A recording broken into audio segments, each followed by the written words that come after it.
An entire world is ready for you to start your career teaching the path to wellness. Mastering the science of mindfulness. And the art of coaching. To help clients achieve mental, emotional, and physical betterment of life. Through movement, nutrition, recovery, and regeneration. Because impacting one person impacts a family. Impacting a family impacts a community. And impacting a community impacts the world. Become an NASM certified wellness coach.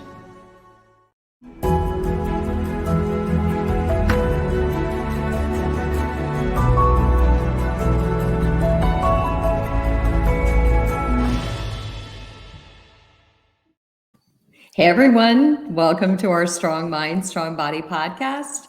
I'm your host, Angie Miller, and today I have a very special guest on. Our topic today is harnessing the power of positive psychology.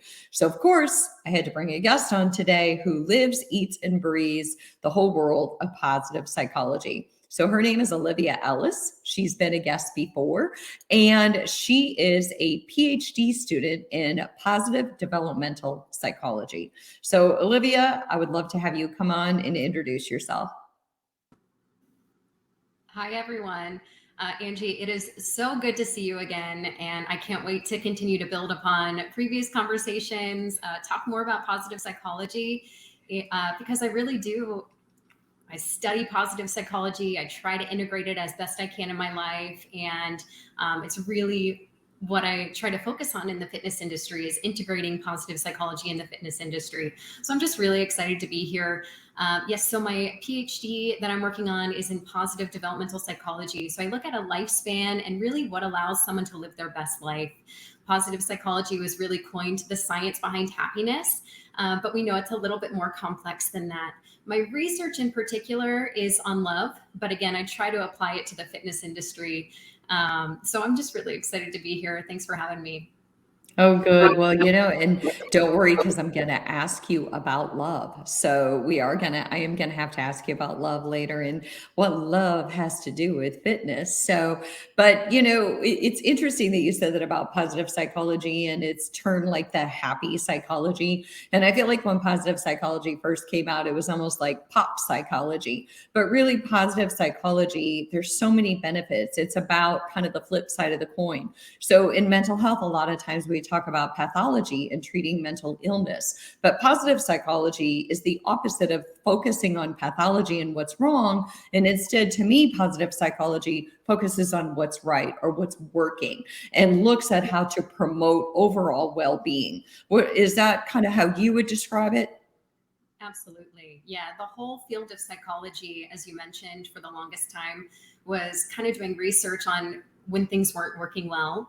And so Martin Seligman actually challenged the field of psychology and said, yes, we want to keep studying this, but in addition to that, let's look at when things are working well, how can we replicate those experiences? How can we apply those experiences elsewhere? And this is really where the field kind of started.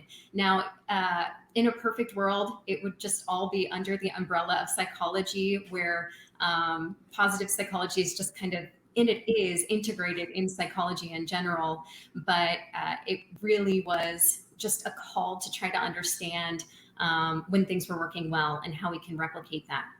Yeah. And really that's exactly right. Because it's like psychology still can focus on pathology and mental illness and how to help people feel better, but we can integrate those principles of positive psychology and say, okay, but when things are working, how do we build a framework for helping people to feel better? And that's one of the first things that I want to talk about today, because I promised in the description that when we were going to talk about harnessing the power of positive psychology, we were going to talk about PERMA.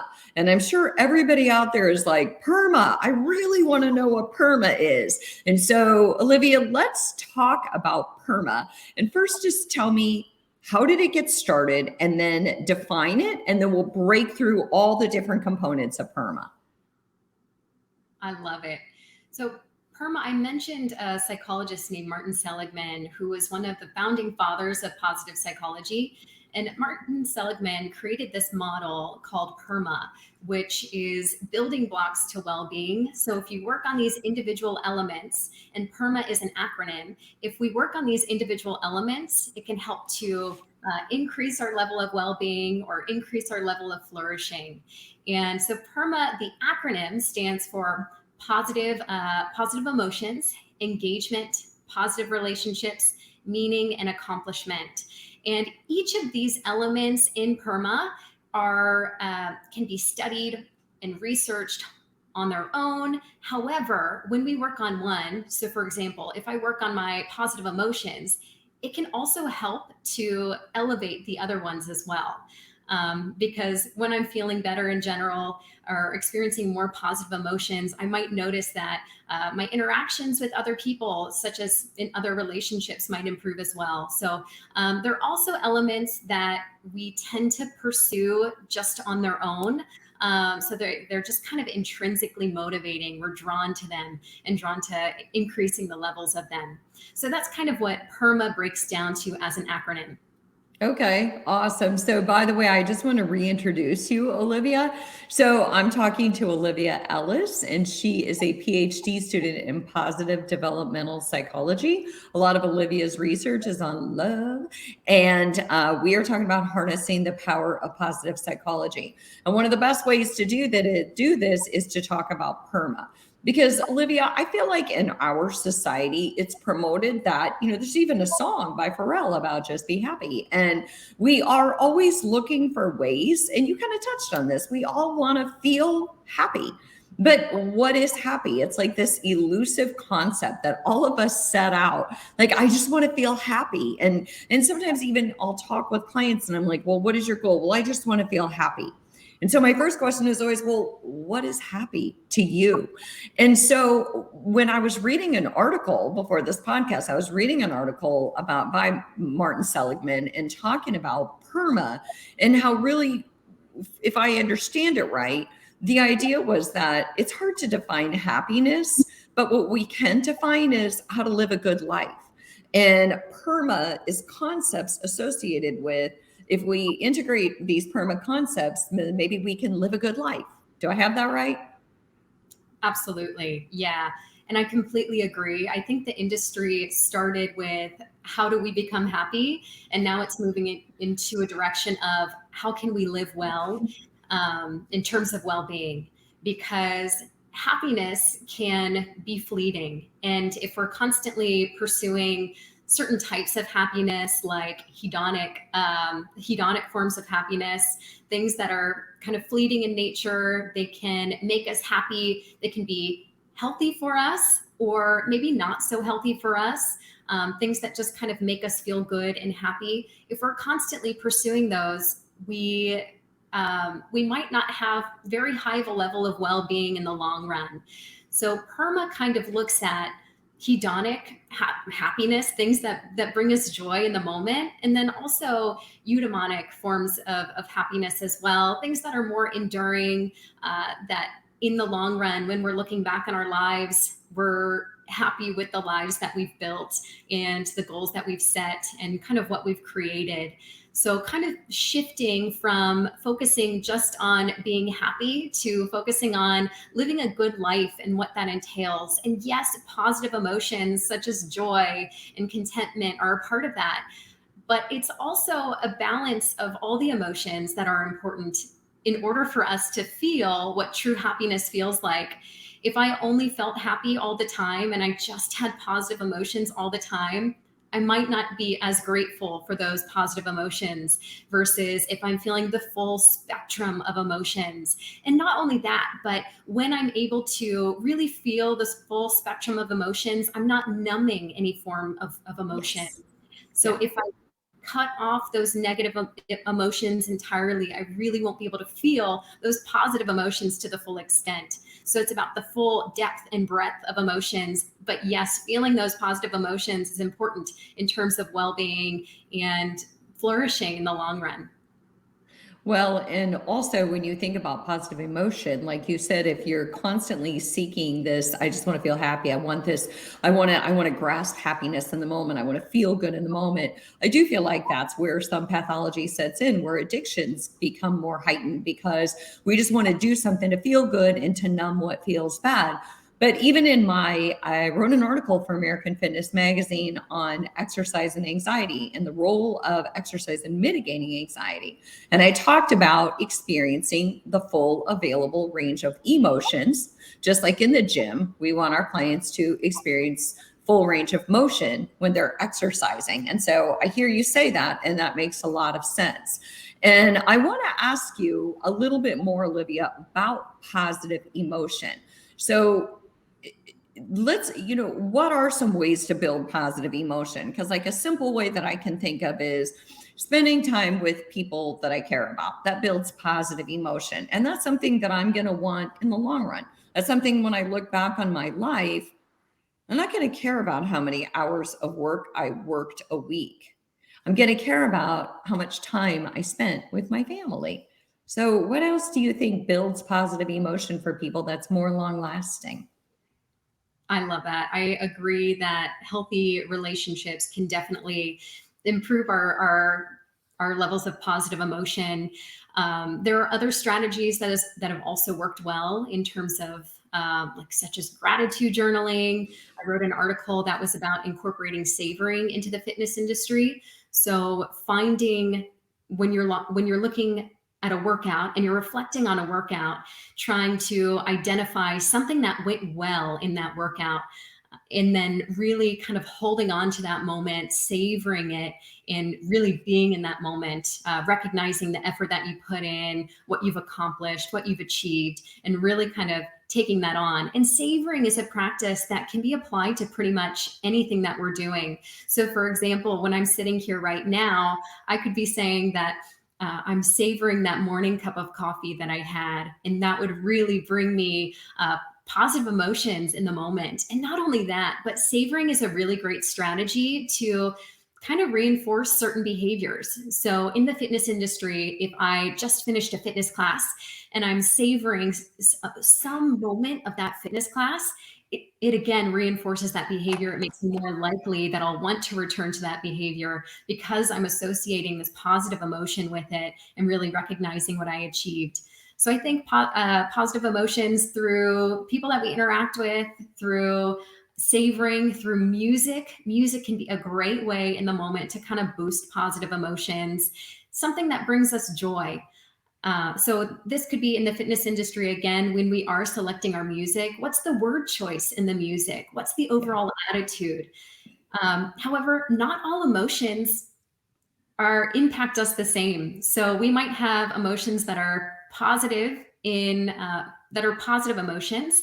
However, the impact that it has on where we set our focus is different depending on the emotion. So there's such a thing called motivational intensity for emotions, where higher motivational intensity emotions are things that we're really drawn to. And these are the stronger positive emotions that we tend to think about, such as excitement, things that give us a thrill. And these are things that we're really drawn to. And then lower motivational intensity emotions, such as feeling calm, feeling at ease, feeling grateful. These would be considered lower motivational intensity emotions.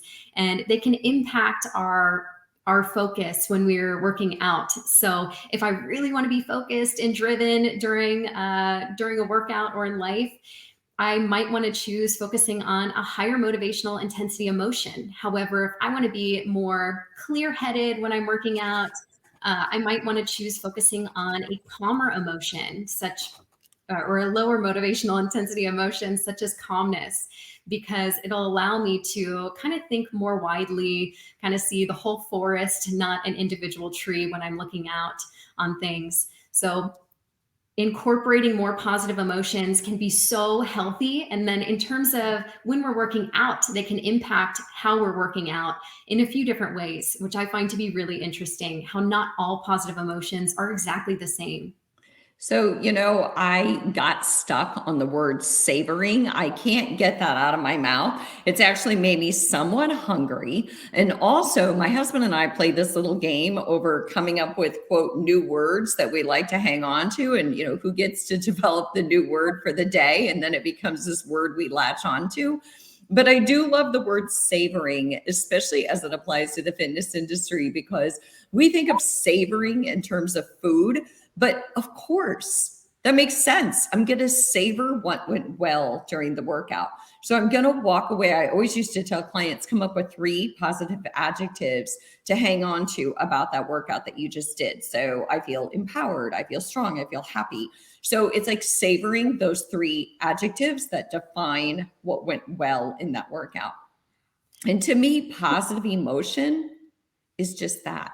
It's hanging on to what went well. It's hanging on to what's working instead of focusing on what didn't go well or what didn't work, because we know that we all have a full range of emotions, but it's the positive emotion that we want to build. So I love how you applied that, Angie. And what a great way to incorporate that into a fitness class or a personal training session. Just encouraging people to reflect back on their experience and recall the good from it. So I completely agree. All right. Well, let's go on to engagement, because PERMA is positive emotion. And the second part of PERMA is engagement.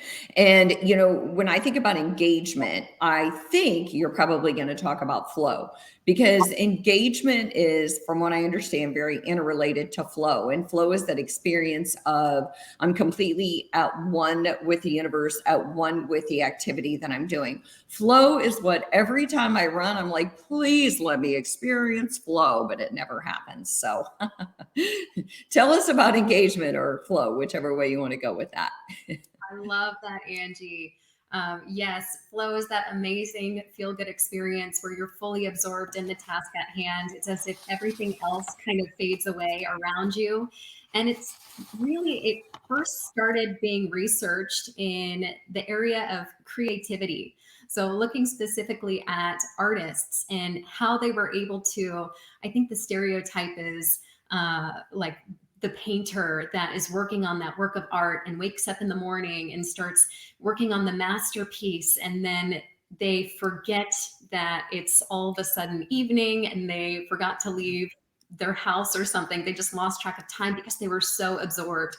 And so you're talking about running. Think about how beneficial that could be to have in the fitness industry, really, where people can be fully focused on their physical activity. It's almost this rewarding experience, this intrinsically motivating experience, something that people just lose track of time doing. And one of the common complaints that I've gotten in the fitness industry from clients or people who come into group fitness classes in the past, one of the reasons that they haven't stuck with it prior to, working together is they might say, I always felt like I was looking at the clock, or something along those lines. It just felt boring to me. And so we had this previous podcast where we really explored in depth the concept of flow. And this is really what engagement is. It's that bridge of understanding a person's level of skill set, meeting them where they're at, and a certain level of challenge. So looking at challenge to be right at that skill set or slightly exceeding that skill set. So because if someone feels like they're being way too challenged for their current level of skill set, that could lead to feelings of burnout, feelings of anxiety. On the other hand, if they feel they are not being challenged enough, it could lead to boredom, such as I keep wanting to watch the clock. Right. So flow is definitely engagement. Yeah, well, and I'm glad that you brought that up, because I was going to say that. So Olivia and I did a prior podcast specifically devoted to flow. And Olivia, you've done a lot of research on this, and I know you wrote an article about flow. So definitely in terms of engagement and being able to really engage our clients in the fitness industry, check out that podcast on flow, because there is that special nuance that Olivia is talking about where we have to challenge our clients enough to where they don't want to watch the clock, but not so much to where they get frustrated. So workouts aren't one size fits all. In order to help our clients achieve flow, we really have to tap into their intrinsic motivation and find that state of in their exercise experience where they're challenged sufficiently and they're loving the experience that they don't even want to watch the clock. So Olivia, before we move on, I want to reintroduce you. I'm talking to Olivia Ellis, and we're talking about harnessing the power of positive psychology. And really what I wanted to do was talk about how we all seem to be in this pursuit of happiness, but how can we apply concepts of PERMA, which is what Olivia is talking about, to build a good life instead of trying to be happy all the time? What if we just focus on living a good life? So Olivia, let's go on to, in the PERMA equation, if you will, let's talk about those positive relationships, because we touched on them. But when I think about positive relationships, I think, how amazing would it be if we could all hang around with people who make us feel loved and valued and supported?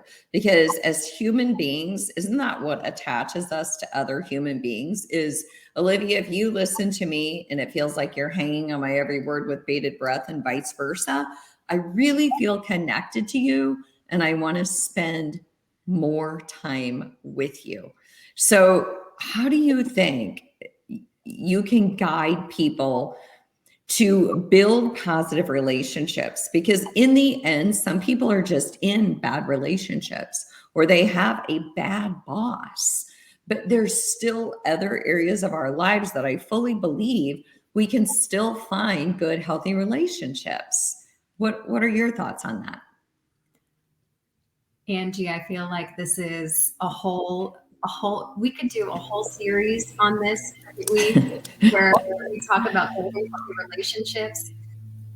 In terms of the fitness industry, I think some of the research I would want to pull from is a concept called capitalization, which essentially means if someone shares something good or something exciting, what is your response to it? So, for example, if a client comes up to you and says, I just hit this huge milestone that I've been working on for so long, and then a personal trainer responds with that same level of excitement, that's a beautiful moment, right? Where the person sharing their successes feels that they were heard and that you're excited for them. And so not only does it help to build the positive emotions for each person, but also helps to strengthen the relationship in general. So capitalization, meeting someone where they're at when they share something good, that you're able to meet them at the same level of excitement that they're at. And then I think the other thing that I want to mention for positive, healthy relationships is taking a step back and recognizing healthy relationships don't only have to be in terms of romantic interests or close friends or family members. How everyday interactions that we have, even with strangers, can be considered loving experiences. So a lot of the research on love right now is actually looking at momentary experiences of love. So those daily experiences that maybe have mutual care, mutual concern, the shared positive emotion, and what's referred to as biobehavioral synchrony. So we have similar body language, or our hearts are beating in rhythm. And this is this term it's coined positivity resonance, and it was coined by Barbara Fredrickson. And so positivity resonance is a theory of momentary experiences of love. So just in every day, if they have those three components, it could be considered a loving experience, which I find to be really interesting, because then if we take a step back, we can build these positive relationships and we can actually increase our levels of well-being based upon relationships just from everyday momentary experiences, such as, if I'm holding the door open for someone, can I create a more positive experience for that person in that moment? And I think when it comes to the fitness industry, where this can be extremely powerful is if we have a fitness facility that is clean and gorgeous and it has all these amenities, what really tends to draw people back are those positive relationships. Yeah. So creating that good experience for someone. And so even if we're looking at, we could look at positive relationships in terms of the close relationships that we have in our lives, but also those momentary experiences that we have even within a fitness center that can help to strengthen relationships and improve well-being. That was actually very fascinating. Everything that you said about building positive relationships and all that, all the theories and the science actually that's been done behind that. And the whole idea of capitalization, which is just kind of matching somebody else's emotion, matching somebody else's excitement. And I feel like as a mom, I remember always doing this with my daughters. They would come home and share something with me, and they would be all excited. And I would just naturally, as a mom, you match emotion and you get as excited as they are. And so what a powerful thing to remember in relationships, in intimate relationships and relationships with friends and people that we teach fitness classes to. Because I went to check into a hotel the other day over the weekend, and the gal who checked me in acted like I was the most exciting person she's ever met. And she couldn't be more excited to be checking me into this hotel. And my whole experience about being in this hotel automatically was just like, wow, I love this place. And I'm so happy to be here, because we really set the tone for people when we greet them, when we say goodbye to them, when we, like you said, we hold the door for them. So even if you're not in the best relationship at home, or you're working with a client who's not in a great relationship at home, that's even more of an opportunity for you to create a powerful difference for them, for you to meet them where they're at, be excited about their stories, or match their level of whatever it is that they're bringing to you, being able to feel empathy when they need empathy. So great thoughts about positive relationships, Olivia. Thank you for that. Yeah. Thank you, Angie. And I love that story. And it really calls to the power of how that can be applied to pretty much anywhere we go. Yeah, for sure. So let's talk about meaning, because the other part of PERMA is meaning, and how to create meaning in our lives, how to live with purpose. And so many times with clients, even I talk to a lot of clients who are in midlife and beyond, and it feels like they're back in their 20s again, where they're like, I feel like I just got out of college and I don't know what to do with my life. It's that whole revisiting of a stage of life, only it's different. So now I'm in midlife and beyond, and I might be getting close to retirement. And not me personally, I'm never going to retire, by the way. Side note, but what am I going to do with my life now? How am I going to create meaning if I stop working, or if I quit my job? So how do we find meaning and purpose in our lives? And this is a big chunk of stuff for everyone in their lives, no matter what. What gets us out of bed is when we feel like our life has meaning and purpose. People want us to show up. So take off with meaning. How do I create more meaning in my life, or teach my clients how to create more meaning? Yeah, Angie, I love how you talked about the complexity in terms of, it's not like we wake up one day and we have this meaning in life and it just stays with us for the rest of our lives, right? The same thing goes with kind of the other elements of PERMA too, where it's not like I have this perfect level of positive emotions and I'll have that for the rest of my life and that is it. It is a constant process where we need to reassess, make sure that we're staying in alignment with what our goals are. In terms of meaning, we could also have things that are outside of ourselves that impact whether we're able to pursue what is meaningful in our lives. I think about COVID-19 as being a big part of that, and how for the fitness industry, we might have found a lot of meaning at work, and there might have been a lot of challenges to being able to pursue what we found to be meaningful at work. And or in terms of, if we find real meaning in being a parent, and every day we wake up and we're able to really explore that, but then children move out of the house, our meaning, our feelings of our sense of meaning, we might need to change or adapt there too.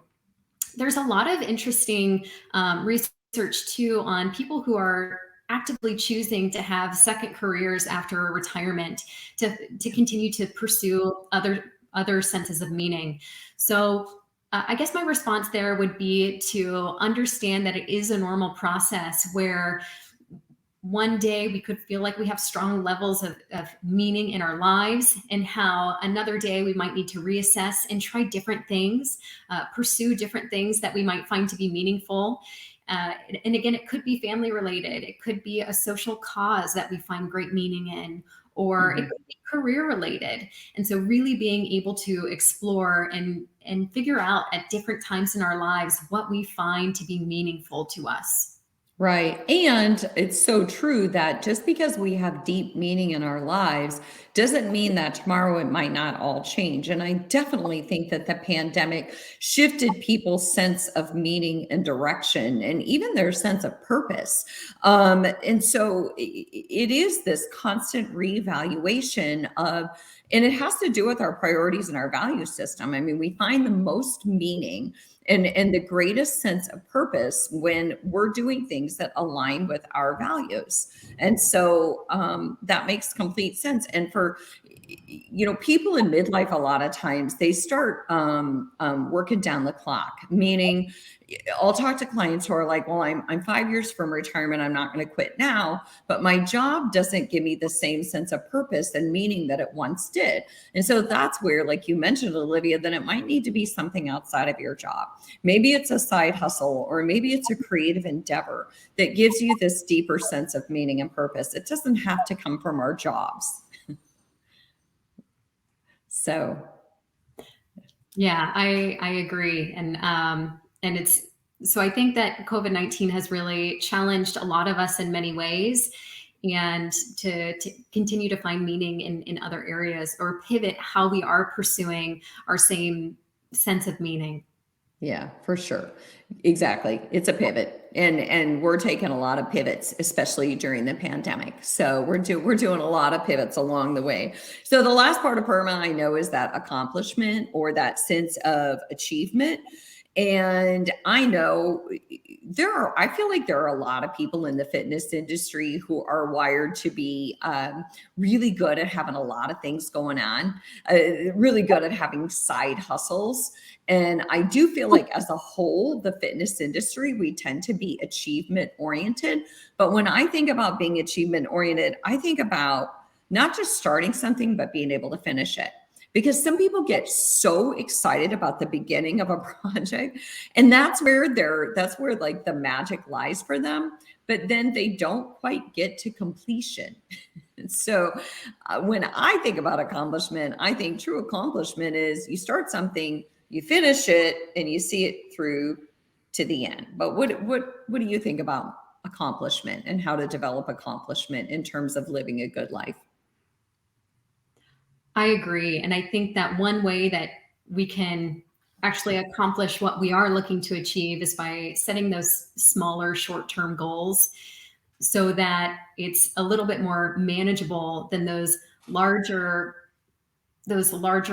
big, audacious goals, which we might have, but we might want to set those smaller short-term goals to help us get to those larger goals, so that we can really see things through. And then at the end of, after we achieve those small short-term goals, we can look back, we can recognize what we achieved, what we accomplished, feel good about it. And then it's kind of this positive upward spiral where then we're inspired to set more short-term goals that help get us to those big, larger goals that we might have. So we keep setting those short-term goals, and then hopefully we're achieving them, and then continuing to set more short-term goals. So I think that setting those short-term goals and even intermediate goals can be a really great way to, at the end of the day, feel that feeling of accomplishment. Yeah. And I agree, because I think with the whole accomplishment endeavor is that we are a quick moving society. We like things kind of quick, kind of fast. And so I think having shorter term goals, it definitely inspires me. I mean, if I have a really big project that I'm working on, it can feel so overwhelming. And for me personally, I have to realize that if I break it up into smaller pieces, then it's these short-term goals, and I get to say, okay, I completed a chapter today, and then tomorrow I'll complete another chapter. So I think that's pretty powerful. Olivia, I want to reintroduce you one more time. I'm talking to Olivia Ellis. We're talking about harnessing the power of positive psychology. And there's one last thing that I really want to ask you, and that is about love and the influence or the impact of love in helping us all to build positive emotion and experience a better life, living a good life. What's love got to do with it? No pun intended, but I love the question. Okay, maybe pun intended. Yeah, so when we're talking about those momentary experiences of love, that positivity resonance that can be experienced anywhere between any two people at any point, it actually can contribute to our levels of well-being. So being able to have those momentary experiences, and which I think is very powerful. So when we're talking about creating more positive emotions in people and increasing our positive relationships, looking at those momentary experiences of love can be really powerful in terms of a way to help accomplish that. Yeah. And we can extend feelings of quote love to our clients. We don't have to love our clients in an intimate way, but like you said, just that sense of being understood and valued and held in a space where they know that we are 100% there for them. And I feel like that's what love's got to do with it. I feel like there's just not a lot of love or not enough love in the world sometimes, and that we can love one another even if we don't agree with one another. We can love our clients in such a way that makes them feel valued and worthy and understood. I went to lunch with my boss today and I felt loved. I felt like she listened to what I had to say, and I felt valued by her as a part of the organization, but also just holding space with me and making me feel like I was important. And I feel like it's those small things that we can do with people on an everyday basis. So that's my 2 cents about love, Olivia. And I'm glad to hear that you feel that you can experience that in the workplace too. Yeah, it's very powerful. It really is. So, Olivia, thank you so much for kind of coming on and enlightening us about the power of positive psychology, because I think it's far more than pop psychology. It is, and it's not just psychology about how to be happy. It's psychology about living a good life and playing off of concepts that not in a way to dismiss pathology and mental illness, but in a way to say, okay, but there are times in our lives we feel really wonderful, and how do we bottle that up and teach people how to find more ways to feel wonderful. So thanks so much, Olivia, for joining us. And thanks to all of our NASM and APA audience for coming on and sharing with us today. So I look forward to seeing you next week.